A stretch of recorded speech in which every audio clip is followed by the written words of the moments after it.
Hello student, आज इस video में हम बात करेंगे कुछ एमसीक्यूज़ पाइथन से रिलेटेड। तो चलिए स्टार्ट करते हैं। जो पहला एमसीक्यूज़ है, इसमें हमारे पास एक डिक्शनरी है जिसमें जॉन और पीटर दो हमारे पास कीज़ हैं और दोनों की वैल्यू दी गई है 40 एंड 45। आई होप आपको डिक्शनरी के बारे में आइडिया होगा कि डिक्शनरी में डेटा हमेशा की और वैल्यू पेयर में दिया जाता है।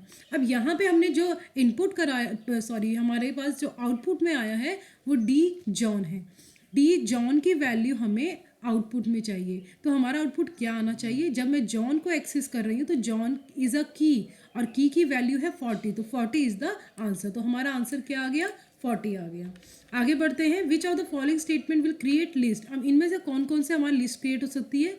लिस्ट क्रिएट करने का एक मेथड ये है L1, जो जनरली सिंपल तरीके से हम करते हैं, और दूसरा जो मेथड है वो लिस्ट फंक्शन है।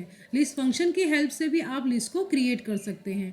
तो इसका मतलब बोथ ऑफ द अबव, दोनों option, answer number is C, तो दोनों ही हमारे करेक्ट आंसर है। नेक्स्ट एमसी की तरफ बढ़ते हैं। What is the output of the code? हमारे पास लिस्ट और लिस्ट के अंदर वेलकम लिखा हुआ है। आप अच्छी तरह जानते हैं लिस्ट को हमेशा एक स्क्वायर ब्रैकेट से शो किया जाता है। तो हम वेलकम, जब आप इसको प्रिंट कराएंगे लिस्ट वेलकम को, तो आउटपुट आपके पास इस तरीके से आएगा। हर एक पर्टिकुलर एलिमेंट आपका सेपरेट हो जाएगा कॉमा से। आगे बढ़ते हैं नेक्स्ट एमसीक्यू की तरफ। Right the output of the code.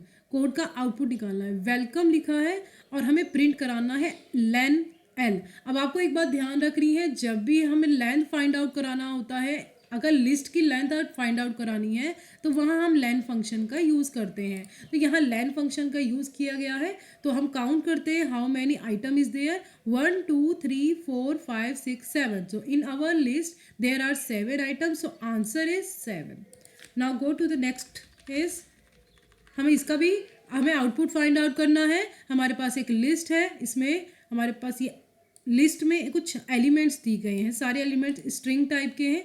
अब हमें मैक्सिमम निकालना है कि इन सब में से, स्ट्रिंग में से सबसे मैक्सिमम क्या है। देखिए, डिक्शनरी के अकॉर्डिंग सबसे जो बड़ा एलिमेंट है, बड़ा कैरेक्टर है, वो Z होगा। तो इसलिए हमारा आंसर होगा AZ। So answer is A। चलिए हम नेक्स्ट पढ़ते हैं। Find the output of the following code. इसका आउटपुट निकालना है। हमारे पास एक L लिस्ट है, इसमें 1593 आइटम्स है। अब हमें सबसे पहले सम निकालना है L का, यानी अपनी लिस्ट का सम निकालना है। तो सम निकालने के लिए सिंपल है, हम तीनों को ऐड कर देंगे। तो जब हम तीनों को ऐड करेंगे तो आंसर आएगा हमारे पास 15। फिर हमें निकालना है मैक्सिमम। तीनों में से हमारे पास मैक्सिमम एलिमेंट है 9, तो 9 हमारे पास दूसरे नंबर पे आ जाएगा। और उसके बाद मिनिमम निकालना है, तो मिनिमम है 1, तो 1 उसके बाद नेक्स्ट 1 आ जाएगा। तो आंसर इज 15, 9 एंड 1।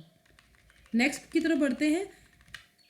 इसका आउटपुट निकालने के लिए हमारे पास लिस्ट है, और एक बात का आपको ध्यान रखना है, यहाँ पे 1 जो है वो 0 इंडेक्स पे है, 2 1 इंडेक्स पे है, 3 2 इंडेक्स पे है, 4 3 इंडेक्स पे है, एंड 5 4 इंडेक्स पे है। और जो ये बाकी का एलिमेंट है, इसे हम एक एलिमेंट कंसीडर करेंगे जो इंडेक्स 5 पे होगा।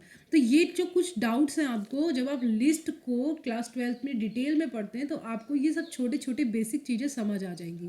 फिलहाल इसका जो एलिमेंट है ये हमारा एक काउंट होगा। अगर मैं इसकी लेंथ निकालती हूँ तो लेंथ इसके 1 2 3 4 5 एंड 6, तो ये 6 7 8 अलग अलग काउंट नहीं होगा, ये एक एलिमेंट काउंट होगा, क्योंकि ये है सब लिस्ट। लिस्ट के अंदर एक सब लिस्ट बनी हुई है।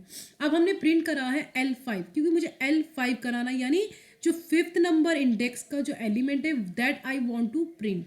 तो जब मैंने काउंट किया अभी, तो आपको पता चला कि 5th नंबर पे ये 6 7 8 है। तो आंसर क्या होगा हमारा? 6 7 8, यानी सब लिस्ट ही आंसर होगा। आगे बढ़ते हैं। हमारे पास एक लिस्ट है, दोबारा से इस लिस्ट में कुछ एलिमेंट्स हैं जो स्ट्रिंग टाइप के एलिमेंट है। अब हमें प्रिंट कराना है -1।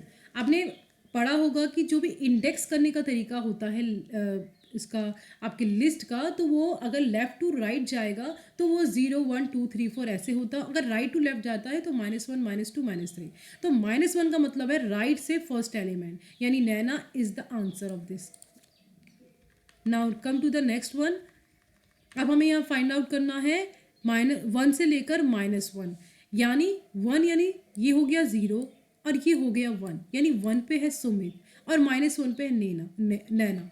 हम अच्छी तरह जानते हैं कि लिस्ट में जब हम इंडेक्सिंग करते हैं तो लास्ट एलिमेंट को हम इग्नोर करते हैं, लास्ट वाला एलिमेंट का हम उसको छोड़ देते हैं। तो यहाँ पे हम 1 यानी सिर्फ सुमित को ही आंसर लेंगे। अब आगे बढ़ते हैं। Right the output of the following code. इसमें हमें बहुत सिंपल है, आपने पढ़ा होगा रेप्लिकेशन ऑपरेटर।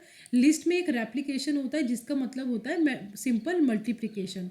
जैसे यहाँ पे लिखा है L/2, तो यानी जो आपके पास लिस्ट है उसको 2 बार आपको प्रिंट कराना है। तो आंसर में क्या आएगा, Amit Sumit Naina, then again repeat Amit Sumit Naina.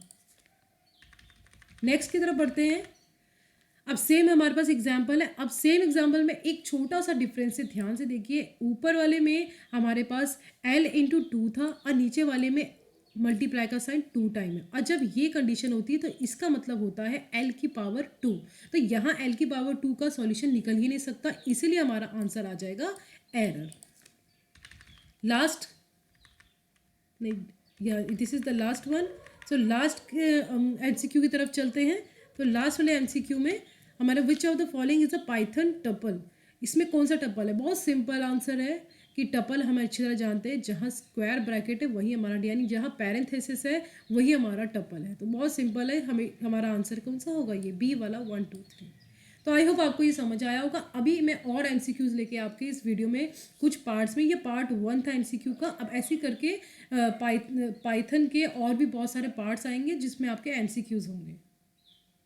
Thank you.